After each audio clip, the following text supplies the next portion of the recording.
ጣራ ቢናድብኝም በብሶት ማዕበል ብናወጥም ነገን ተስፋን ይዤ ብሰራም ባርስም ሕይወት ካፈቀደች እሷ ትመልሳለች።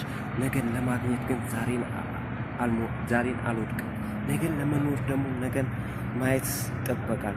ስለዚህም ወዳጄ ተስፋ ከመቁረጥ ተስፋ ለመቁረጥ ይሻላል።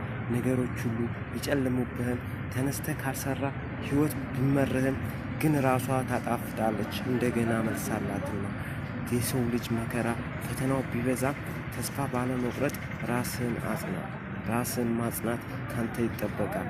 ቢኖርም ባይኖርም ብሰራም ባሰራም የዚች ዓለም ፈተና መቼም እንደው አያልፍ እስከ መጨረሻ። የኖረህን ትተህ ያልኖረህን ፈልግ። መኖር እስኪያቅትህ ብዙም አትድገም። ግን አንድ ቀን አለ ላንተም ቀን ሲወጣ ላንተም ቀን ሲበራ አንድ ቀን አለ ቀን ሲጨምር